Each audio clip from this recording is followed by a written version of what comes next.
Come in. Welcome. I'm E.G. Marshall. Welcome to a chilling insight into the powers of witchcraft and an ancient curse. Witchcraft today is an in thing with the young, which may appear somewhat incongruous since witches, demons, and warlocks are older than the beginning of recorded time.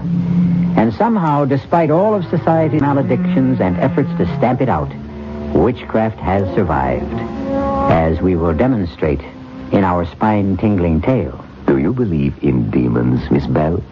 Frankly, no. Do you believe in God? Any God? Of course. Then you must also believe in angels. And demons, according to all we know about them, they are simply fallen angels, fixed eternally in evil. And although we may not know whether we are being fanned by airs from heaven or blasts from hell, it is best to be on guard. And having said that, I should not like to be Robert Anthony, whom you will meet very soon.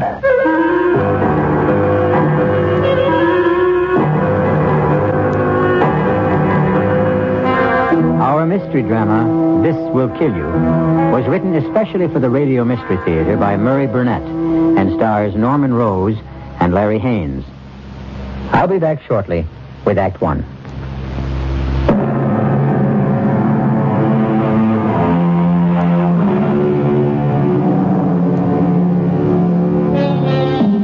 Rage, my friends, is one of the curses of mankind. Rage thickens the blood, assails the eardrums, racks the body with a mad urge to destroy. It has been said that whom the gods would destroy, they first make mad.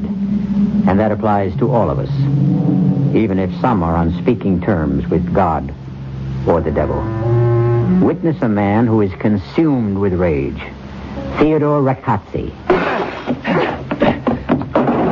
Obviously, you couldn't have heard me come in here. What are you breaking things for? Are you thinking of redecorating? This is the wrong time to try to be amusing, Liz. Well, what should I do? Ask if you've gone crazy? Evidently, you have not read this filthy, ignorant, arrogant, vicious review of my book. Oh, of course I have. That presumptuous idiot, Robert Anthony, to write such a review. Oh, come off it, Ted. You know, you sound like you're back to the Middle Ages. What are you going to do? Challenge him to a duel? I have other powers, other resources. You're serious. Serious? After this review, let me read just one part to you. Mr. Ragozzi, possessor of an awesome reputation as an expert on witchcraft, in this unnecessarily long book titled Demons and Demonology, has gathered the wildest concoction of old wives' tales, superstitions, and demons ever brought before the public. And, what is worse, he has given credence to them. To take witchcraft as seriously as Mr. Ragozzi does is simply childish. Ted, he's just another writer-reviewer trying to be clever. Yes, at my expense. At anybody's expense.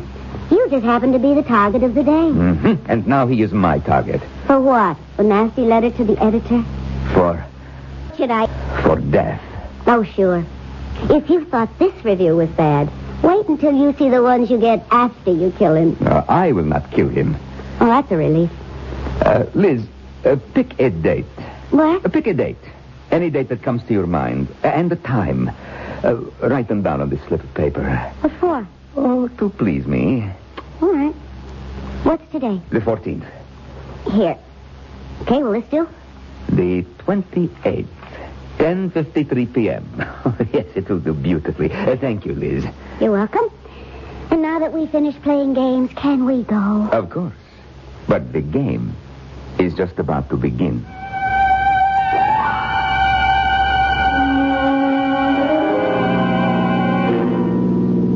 Have I ever remarked how well you drive, Liz? Often, thank you. I think that's what attracted me to you in the first place. Your driving and your legs. I'm happy to see that you're feeling better. Yes. Do to you as usual. Oh, I haven't done a thing. Oh, yes, you have. You know that date you wrote down for me? Yes? Well, that is the exact date and time that Robert Anthony will die. Oh, sorry I asked. You don't believe me? Oh, I thought you'd forgotten about that silly review. Where are you going? To the party. Ted, why did you ask me to write down the date? Oh, a whim. It amused me to leave the amount of time that Anthony has left to live to mere chance. Well, suppose I'd picked a date next year. Well, that would have given Anthony more time, that's all. You sound so certain. I am. What's the matter with me? Why am I talking as if there were any possibility that you have the power to kill another human being? Why, indeed. I can almost understand why Anthony wrote about your book the way he did. Of course. Like Mr. Anthony, you also are a dabbler in the occult. Like him, you are an innocent, naive, playing like children with forces you neither understand nor respect. How about a bet? On what? On me and my powers against Robert Anthony.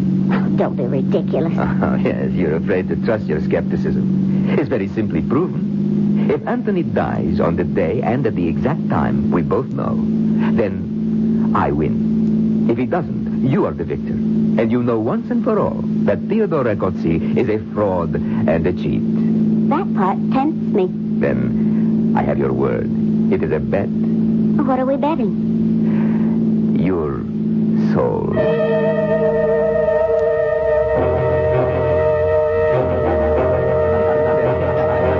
Robert Anthony, you're not leaving the party already. Oh, I'm sorry, Carl. I just dropped by to meet your guests, but my publishers are getting uptight about my new book. Well, everyone here is talking about the hatchet job you did on Ragozzi. Well, why do they think I've got a bone to pick with Ragozzi?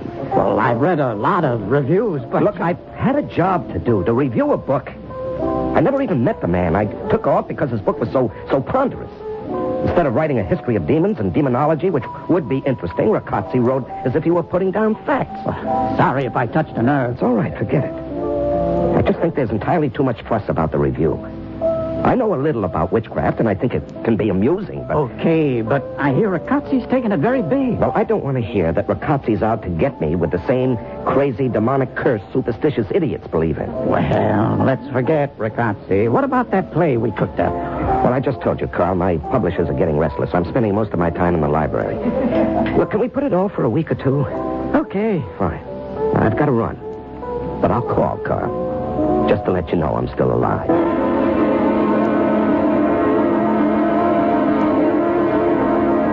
This is Jennifer Bell and another broadcast of The Author Speaks. My guest for today is the man who has written the most controversial book about devils and deviltry, Theodore Ragozzi. I am happy to be here. Mr. Ragozzi, I must confess your book scared the daylights out of me. Was that your intention? No, not at all. My intention was to inform, to let people know that there are forces in this world that they may not have been aware of. Oh, well, then you're serious in your thesis about demons and their power. Oh, absolutely. Which naturally leads me to that review by Robert Anthony. How did you feel about it? Well, I would be less than honest if I said I was pleased, but it caused me only a small annoyance. Really? You are asking the wrong question. Oh? Well, then, set me straight. You should not ask if I were annoyed about it, but rather how Uziel Rabdas Belet are angry about their powers being mocked. Well, I'm not acquainted with those gentlemen you mentioned. Which is just as well for you. You see, they are demons, powerful demons, and if they take offense... well, I should not like to be Mr. Robert Anthony. You're predicting that some harm might come to Robert Anthony? Oh, I predict nothing. Forgive me, but didn't you just issue a warning? A warning is not a prediction. Do you believe in demons, Miss Bell? Frankly, no. Do you believe in God? Any God? Of course. Good. Then, of course, you must believe in angels. And demons, according to all we know about them, are simply fallen angels, turned away from God, fixed eternally in evil. I would like to inform you, madam, that a belief in the existence of angels and demons is an article of faith with two of our major world religions. All I say is that I should not like to be in the company of Robert Anthony during the next month. Good morning. I see you had my books waiting for me, those 5 over there. Thank you. Well, today I ought to finish my research. I'm going to miss the peace and quiet of this library. My name is Theodore Ragozzi. I called about a book you said you would have waiting. Ah, yes. Thank you.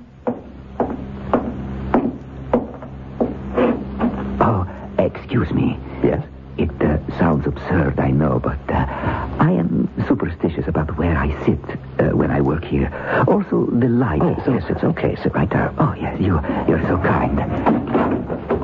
Oh, I'm so sorry. Forgive my clumsiness. I've knocked your books down. Let me help you. Oh, it's all right. I can pick them up. I cannot think how I could be so clumsy. Maybe I should wear glasses. But don't worry about it. Accidents happen. Yes, of course. Oh, this piece of paper is yours, I believe? Oh, thank you.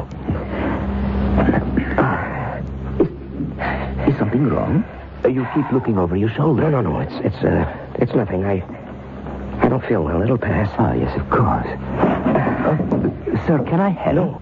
No, I think I need a little fresh air. Oh, yes, of course. Sir, your books. Oh, forget them. I'll be back when I feel better.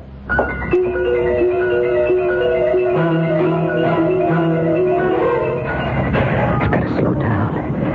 I must slow down. There's nothing following me. Nothing. Oh, that's better. Get some control.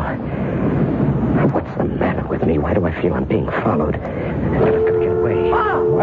Wow! Oh, Carl, What's with you? Trying to get yourself killed? I guess it looked like it, didn't it? Well, No, it's nothing. Carl, believe me, I was in the library and suddenly I had a crazy impulse to start running. Pa, what's the trouble? Nothing. There's no trouble. It's just that, What do you expect to find over your shoulder? nothing. If I didn't know that your last novel sold over 1 million, I'd say you just held up a bank and were running away. Look, forget the jokes, huh? But, I'm Pa- sorry. I really am, Carl. But leave me alone.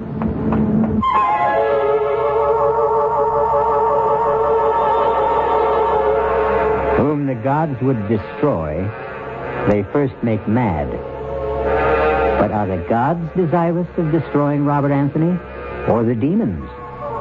And who are the demons that are driving him? I'll be back shortly with Act 2.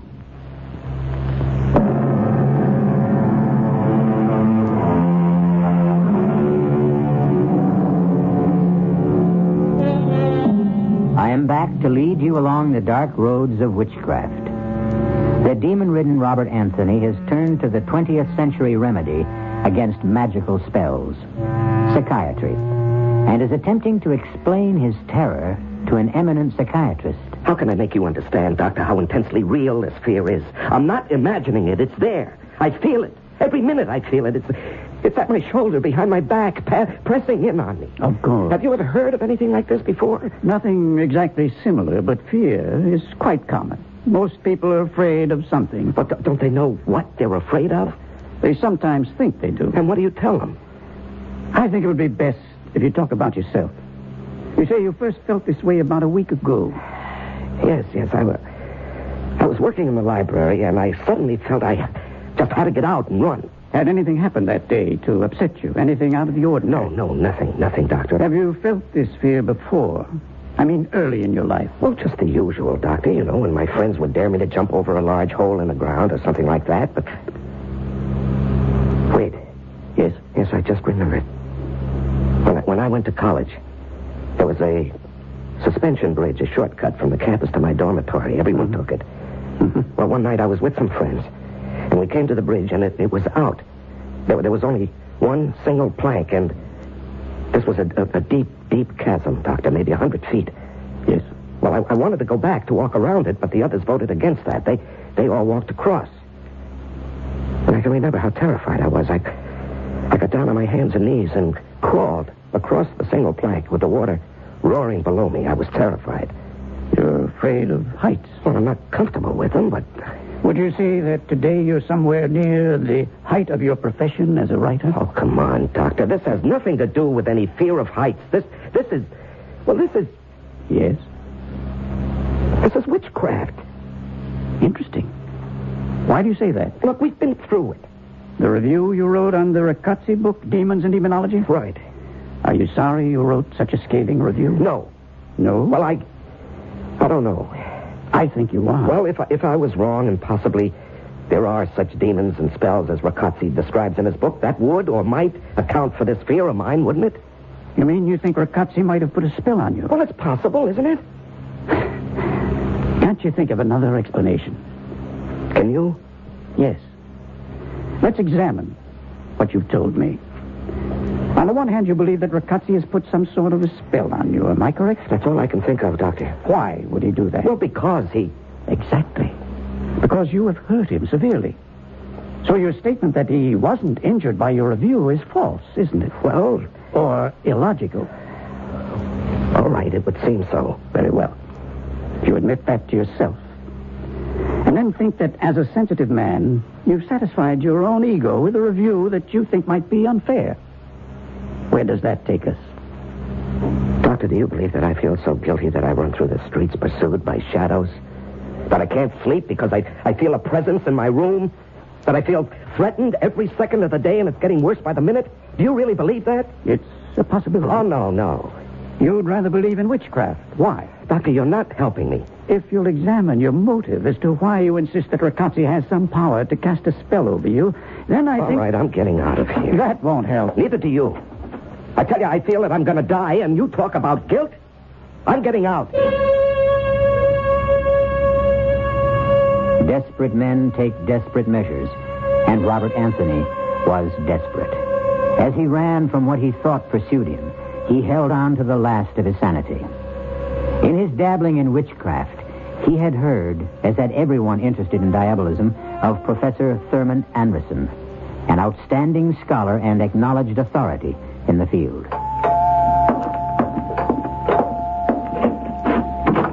Professor Anderson? Yes? I'm Robert Anthony. Oh, come in. I've been expecting you. You have? Why? Because I read your review and I know Ricazzi. Oh, then you think he might have done something to me? I think it probable that he has tried. I won't know until you tell me what's happened. Come in and sit down. Thank you. Professor, do you think you can help? First, tell me why you think Ricazzi has cast a spell. Because as I sit here talking to you, I'm eaten up by fear. I have a feeling that something is following me, Professor. Something so terrible that I can't even imagine what it is. But I'm certain that it's going to kill me. How long have you had this feeling? About a week. And can you remember when you first felt it? Oh, yes, very vividly. It was in the library. Do you know Ricazzi? No. No spell can be put upon you unless the Creator has some contact with you. Did you meet him by chance, perhaps? Well, I don't know. No, I don't think so. I haven't been very social this past week. I can't even begin to think what it could be unless you give me something to go on. Did you have a chance encounter with anyone? Did a stranger bump into you, perhaps? No, Oh, wait. Yes? In the library, there was a man with a slight accent. Ricazzi has an accent. Well, I remember he came over and asked if he could sit next to me, and as he sat down, he knocked over my books. He apologized, and he insisted on picking them up. Anything else? No. Yes, he gave me a piece of paper. You took it? Well, of course. I didn't remember whether I had actually dropped it or not. Do you have it? Well, yes, because I remember looking at it when I got home and wondering what it was. It just didn't make any sense to me. Well, can I see it? Well, sure. There you are. Good Lord. What is it, Professor? What do you see? The casting of the runes. What? What does that mean? I can't believe that even a man as vindictive as Ricazzi would do this. Professor, what is it? You see this writing? Yes. It is the runic alphabet. It represents an ancient death curse. And those figures on it? The date of your death. Oh, that's ridiculous. It was used many centuries ago. There are stories of younger brothers using it to eliminate the rightful heir to the throne. It has earned the reputation of being one of the most powerful of all the ancient spells. The drawback, of course, was the absolute necessity of having the man or woman casting the runes to pass the curse on directly and have it accepted. Oh, no, I won't believe that. This is the 20th century, Professor. Careful. Lose this paper and you lose your only chance. Chance? You mean there's something I can do? One thing. What is it? Pass the curse to someone else. Oh, this is unbelievable. If someone else told me about this conversation, I'd say we were both fit subjects for an insane asylum. No. I can't go on this way. Professor, how do I go about passing this on? You have someone in mind? Do I have to know a person? No, you could pass it to a stranger. Well, how? Simply brush up against someone in the street or on a bus or subway. See that he drops something. Then pick it up, and along with the package, you pass this piece of paper saying, I believe this is yours. When they accept it, they have it, and you are rid of it. Oh, no, I couldn't do that to anybody. I just couldn't. Why not? If you don't believe in the curse. I don't know about the curse. I can't believe that it will actually kill anyone, but I know how I feel. That is very real and horrible. Well? How much time do I have? Today is the 23rd. The date here is the 28th. 10:53 p.m. There's not a lot of time, is there? Plenty, if you start to pass it now. No, I just can't, Professor. I wouldn't give this to my worst enemy, let alone... Hold it. How about Ragazzi? I wondered how long you would take before you got around to that. Yes, of course. I'll pass it back to him. How? Well, I'll just... Exactly. Ragazzi obviously knows you. He is going to be on his guard. Well, can someone else pass it? No. It must be passed directly. There must be a way.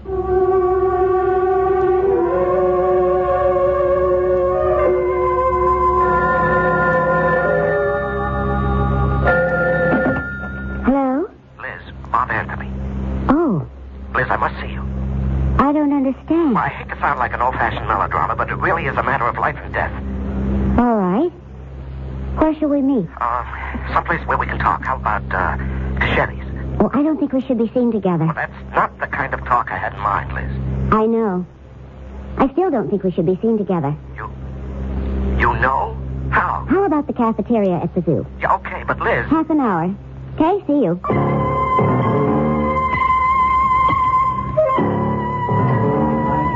Sir, I'm late. No, you're not. I'm early. What would you like? Oh, just coffee. All right, I'll get it for you. No, I really don't want anything. Why did you call me?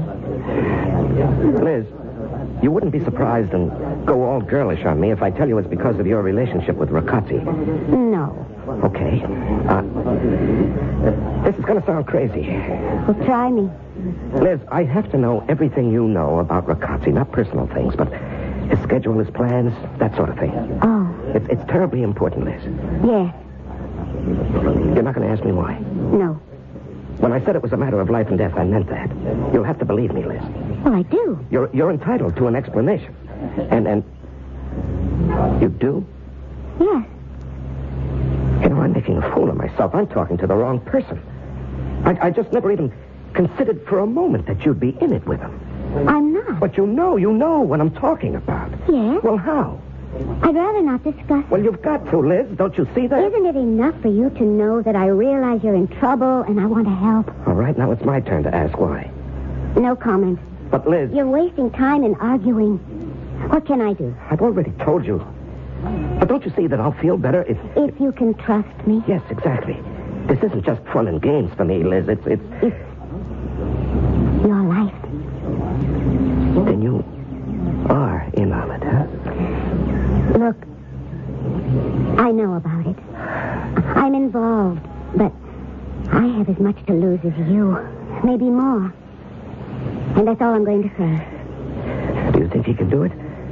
More important, what makes you think he can? Everything I know tells me he cannot. But... Everything I know, everything I've learned, everything that science says doesn't help stop the terrible feeling I have that something is after me, Liz. It's just waiting until it has... 10:53 p.m. on the 28th. That's the date. What makes you think I can help? I have one chance to break whatever spell Ragazzi has put on me. And what's that? It's just a slim chance, Liz, but a chance. Just take my word for that. If you do want to help, get me the information I want and need. I'll try. How do I reach you? Here, this number, anytime, day or night. If I'm not there, I'll get back to you in 5 minutes. I'll try. Thanks. And Liz, Yes? we haven't got much time.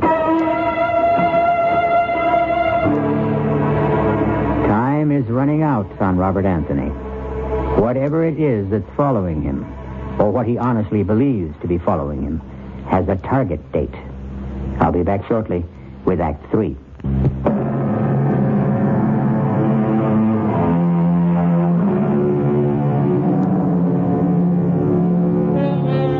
Let us get back with Robert Anthony, under a spell, and convinced that he has now only 24 hours to live. The date set for his death is 10:53 p.m. on the 28th, and it is now the afternoon of the 27th. And Theodore Ricazzi has a visitor. Liz, come in, my dear, come in. I took the chance that you'd be home. Yes, and I am, and I'm delighted. Of course, I shan't be home for long. As you can see, my bags are all packed. Where are you going? To my little hideaway up in Perdis. You remember it? Of course. As a matter of fact, your dropping in might be called providential. I was going to call you to ask you to drive me. When are you leaving? Tomorrow night, fairly early. I think it would be wise for me to be out of the city when Anthony meets the demons. Oh, call it off, Ted. I beg your pardon? I'm asking you to call it off. Call what off, dear Liz? You're much too modern and liberated a young woman actually to believe in demons. Or even more fantastic, that I can control them. Don't fence with me, Ted. Call it off. I wonder if I talked with Anthony today, would he write the same review of my book all over again? Or would he have a more open mind? Why don't you ask him? I would like to. I would very much like to, but, well, it's not practical. By the way, you haven't said you would drive me up to Purdy. I cannot. I'm sorry. Ted, I really want... Cannot? Liz, have you forgotten our little wager? No. Don't you think you might owe it to me to be with me when we hear the news of Anthony's death? Ted, I'm asking you to call it off. Your bet or... The whole thing. My dear, I would like to. I would really like to please you. Well, then... There are others involved. I don't understand.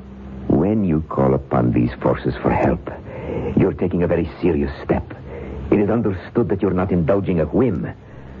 These forces do not like the idea of being used carelessly. They are not to be toyed with. Oh, I'm sure you could do something. It's really amazing how you have come full circle in your belief in my powers. Would it help if I said I believe everything you claim? It would be an immeasurable aid to my ego. I mean, would it help change your mind about Anthony? I admire your not asking to get out of our wager. I sincerely admire you for that. Oh, save your admiration. I'm not asking to be released. I'm telling you that I'm not going through with it. Oh, you disappoint me, Liz. You really do. But I don't think you can withdraw. I can do what I want, and I don't want to play this game any longer. You have no choice. But I do. We're talking now about my soul. I don't know whether a person has a soul or not. Take my word for it, Liz. You have a soul. Oh, fine. But it's mine. And I'm not giving it to anyone. You have already committed yourself. To what? To a bet made on the spur of the moment and not in any seriousness. I only made it to keep you happy. Whatever your motives, you made it. I intend to hold you to it. Hold me to what? An oral agreement? In the circles in which I move, it is binding. And I say no. And that is most unwise. Are you threatening me? Of course. I think you should know that I will be powerless to help if you should change your mind. I'll remember that. I advise you to keep it very strongly in mind. And along those lines, you won't change your mind about driving me to Perdis? I can't, really. Then I shall have to take the train. That seems obvious. I'm going to ask another favor. For your own sake, it is necessary that you be with me the day after I have won my wager. I would take it kindly if you would get me a ticket on the 9:30 to Perdis. Ted, I believe there is such a train. And then I'll give you the keys tomorrow. About my... And you can drive up the following day. What makes you think that... Because of our relationship, I've been extraordinarily patient with you, Liz. Now, you will do me these favors. It may predispose me to have more patience with you on the day my wager is due.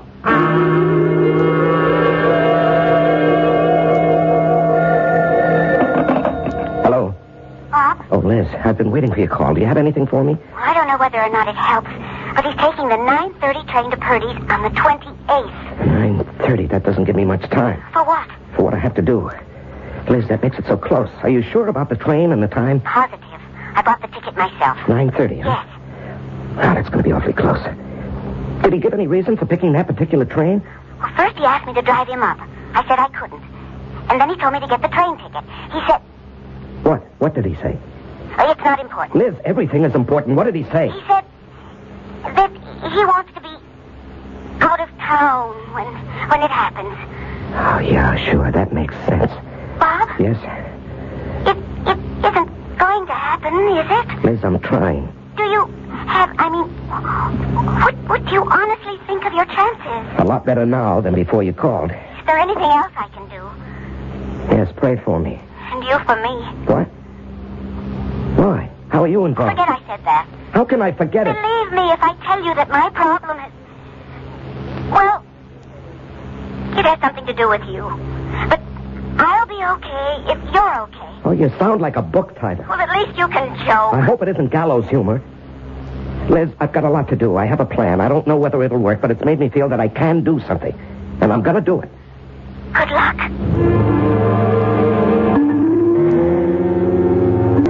I said I... Bob Anthony. I didn't believe it when you called. How can I help you? I need a makeup job. For a TV appearance? No. I must be disguised so that even my own mother wouldn't know me. Can you do that? Well, maybe if you tell me what it's for, it might help. No, I can't tell you. You'll have to take my word that it's deadly serious. Well, how long will you need to wear the disguise? 4 hours at the outside. How many people do you want to fool? One. A man. Uh-huh. How well does he know you? Well, that's hard to say. He's not an intimate friend. In fact, I only met him once, but he knew me then. Yeah, one more question. Mm-hmm. How does this guy think of you? Oh, I suppose he sees me as a young, smart aleck. Good. So we have to make you old. Step into my parlor. Okay. Aren't you going to lock it? Okay. Sit in that chair over here. Yeah. Now relax. You're too tense. I'm sorry. See, now, the hairpiece is no problem. Your head and hairline are easy. But the eyes... The eyes? Exactly. With the hair you have, you can't have those alert brown eyes. Let me see. Watery blue with little veins running through them. Yeah. Okay, now. Ever wear contact lenses? No, of course not. You'll love them. Slight effort. There. How's your vision? Well, I can see. Good. The wrinkles come last, and I think a little goatee. Yeah. Bushy beard wouldn't be right. Now just put your head back. Grand Central Station in New York City at 9 o'clock of any evening is a dreary place. The waves of homebound commuters have washed away. The garish light serves only to point up the cruel deterioration of past grandeurs. The waiting rooms are almost empty. It was 9:20 exactly that Robert Anthony, carrying a small suitcase and disguised as an old man, walked slowly up to the ticket window. Mount Kisco, one way, please. Anthony walked slowly to the station platform where the 9:30 was about to depart. He wanted to be almost the last one to board the train so that he could locate the car that Rocazzi had selected. He boarded the train and passed through several cars, and then his pounding heart slowed. He saw Rocazzi, seated in the middle of the car, and with the seat next to him vacant. Excuse me, would you mind if I put my valise on the rack? Oh, not at all. Let me help you. Oh, it's very kind of you. Not at all. You certainly cut that close. I'm afraid I don't walk as quickly as I used to. It's hard to get accustomed to growing old. Yes, I suppose it is. I hope you'll forgive an old man's curiosity, but that book you're reading... The Dynamics of Witchcraft. Yes, that subject has always fascinated me. Me too. Did you ever study it? No, but when I was younger, Halloween was my favorite holiday. You know, dressing up and trick-or-treating. Yes, I know. Oh, that was such great fun. Yes. Well, I won't disturb you anymore. I know you're anxious to get on with your reading, but where are you getting off? Purvis. Is that before or after Mount Kisco? After. I wonder. I mean, I have a tendency to drowse off, you know. I wonder if when we reach Mount Kisco, it would be... I will let you know.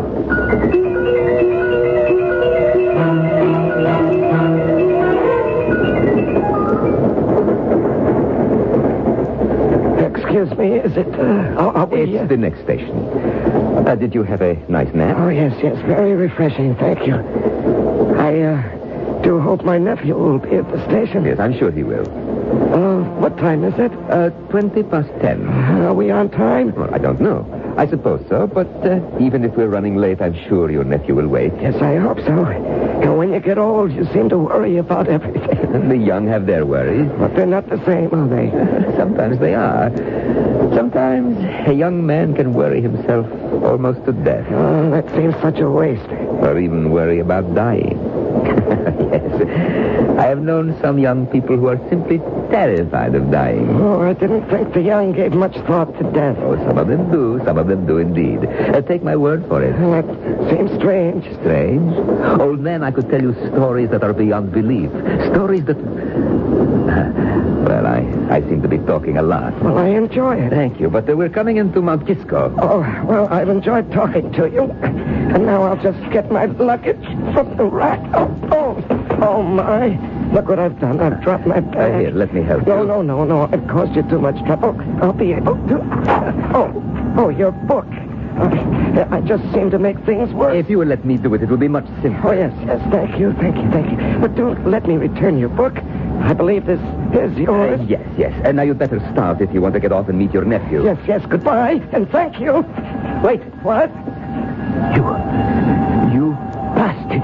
The paper. Please, let go of me, my nephew. Stop acting. You're Anthony. I know it. Yes, you're right. And I'm getting off here. Not until you tell me where you hid the curse. That paper you passed to me. Miss your train. Damn the train. Where is it? The paper. I'll do anything. But you know how close it is. This very little time. I beg you, please, for the love of God, tell me where you put that paper. It's in the book. I slipped it in the book when I gave it back to you. The book? Where? Oh, my God. Catch it, Anthony. Grab it. No way, Ricote. Get it yourself. It's blowing away. You know I'm lost if I don't get that paper. Come back. I'll get you. Ricote, look out, the train.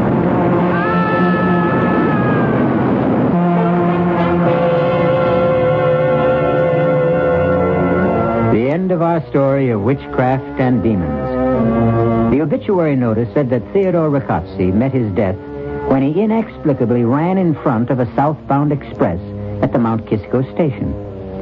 Inexplicably? I'll be back shortly.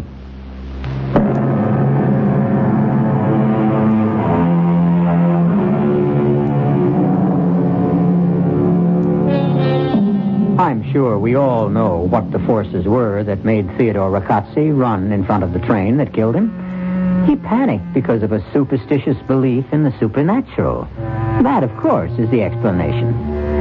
Or is it? Our cast included Norman Rose, Larry Haines, Evie Juster, Roger de Koven, and Gil Mack. The entire production was under the direction of Hyman Brown. This is E.G. Marshall inviting you to return to our Mystery Theater for another adventure in the macabre. Until next time, pleasant dreams.